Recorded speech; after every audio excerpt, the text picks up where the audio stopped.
বাইরে থেকে ধারণা ছিল না যে ভেতরের ধ্বংস এত ভয়াবহ হয়েছে। সংঘবদ্ধ উগ্রবাদীদের হামলার শিকার প্রথম আলো ভবনে চলছে ব্যতিক্রমী শিল্পকর্ম প্রদর্শনী আলো। রাজধানীর কারওয়ান বাজারে প্রথম আলোর আক্রান্ত ও অগ্নিদগ্ধ ভবন নিয়ে এই শিল্প আয়োজনে দর্শনার্থীরা দেখছেন পুড়ে যাওয়া কম্পিউটার, যন্ত্রাংশ, টেবিল, চেয়ার, বই, নথিপত্র ইত্যাদি। প্রদর্শনীর তৃতীয় দিনে ব্যতিক্রমী এই শিল্পকর্ম প্রদর্শনী আলো দেখতে এসেছিলেন বিশিষ্ট সাংস্কৃতিক ব্যক্তিত্ব রামেন্দু মজুমদার। প্রদর্শনী ঘুরে দেখে তিনি প্রথম আলোকে বলেন, আমাদের বাইরে থেকে ধারণা ছিল না যে ভেতরে ধ্বংস এত ভয়াবহ হয়েছে। সুতরাং এটা দেখে বিস্মিত হয়েছি একদিকে, আবার অন্যদিকে অনুপ্রাণিত হয়েছি যে এই ধ্বংস থেকে আবার যে জেগে ওঠা, ধ্বংস থেকে সৃষ্টি, এটাই প্রদর্শনী পথ দেখাচ্ছে। এই সাংস্কৃতিক ব্যক্তিত্বের মতে মত প্রকাশের স্বাধীনতা আটকাতে যতই চেষ্টা করা হোক, শেষ পর্যন্ত দমিয়ে রাখা যায় না, সত্য প্রকাশিত হবেই। সুতরাং প্রথম আলোর এটাও প্রমাণ করে যে সভ্যতাকে কখনো আগুন দিয়ে পুড়িয়ে দেওয়া যায় না, সভ্যতা আপন শক্তিতে জেগে উঠবে। প্রথম আলোয় হামলার ফলে সেই রাতে প্রথম আলোর অনলাইন সংবাদ প্রবাহ বন্ধ হয়ে যায়। প্রথম আলোর ২৬ বছরের প্রকাশনার ইতিহাসে প্রথমবারের মতো ১৯ ডিসেম্বর ছাপা পত্রিকার প্রকাশ বন্ধ থাকে। তবে এই বিপর্যয়কর পরিস্থিতির মধ্যেও প্রথম আলো ঘুরে দাঁড়ায়। মাত্র ১৭ ঘণ্টার মধ্যে আবার অনলাইন কার্যক্রম শুরু হয়। ২০ ডিসেম্বর সকালে সারা দেশের পাঠকেরা ছাপা পত্রিকা হাতে পেয়ে যান। অগ্নিকাণ্ড কবলিত ভবনটি নিয়ে শিল্পী মাহবুবুর রহমানের আলো নামের এই প্রদর্শনী চলবে ২৮ ফেব্রুয়ারি পর্যন্ত। সর্বস্তরের দর্শকদের জন্য প্রতিদিন বেলা ১১টা থেকে ১টা এবং বেলা ৩টে থেকে বিকেল ৫টা পর্যন্ত খোলা থাকবে। শিল্প আয়োজনটি সবার জন্য উন্মুক্ত। প্রদর্শনী দেখতে এসে শিল্পী মাহবুবুর রহমানের প্রশংসা করেন চিত্রশিল্পী শহীদ কবির।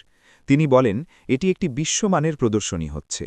প্রথম আলো সহ বিভিন্ন প্রতিষ্ঠানে হামলা ও অগ্নিসংযোগের প্রসঙ্গ তুলে তিনি বলেন, বাঙালি জাতির যে কৃষ্টি, যে সংস্কৃতি, এটা কোনোভাবে কোনো অপশক্তি ধ্বংস করতে পারবে না।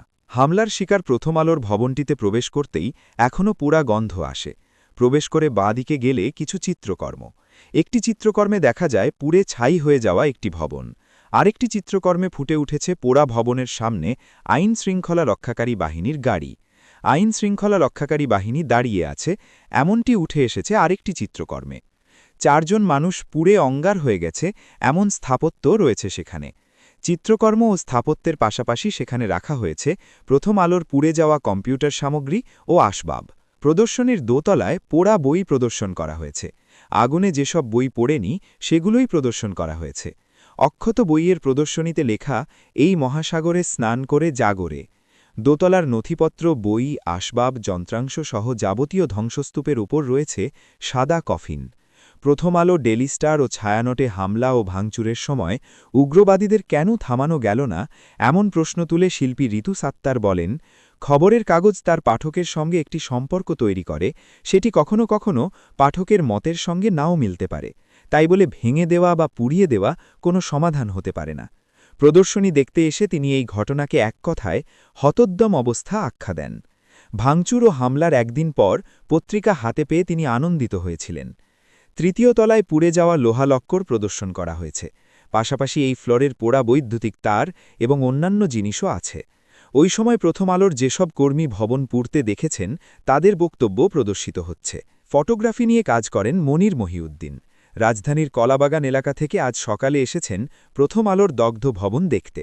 ঘুরে ঘুরে পুরো ভবন দেখার পর তিনি প্রথম আলোকে বলেন, যারা এসব কাজ করে তারা আসলে কোন বিবেচনায় এসব কাজ করে তা তিনি বুঝতে উঠতে পারেন না। এসব কাজ তাদের কোনো কাজই আমার সহ্য হয় না। নিজের কাজের পাশাপাশি রাজধানীর সব ধরনের প্রদর্শনীতে যাওয়া হয় জানিয়ে প্রথম আলোর এই প্রদর্শনীকে ব্যতিক্রম বলে আখ্যা করেন তিনি।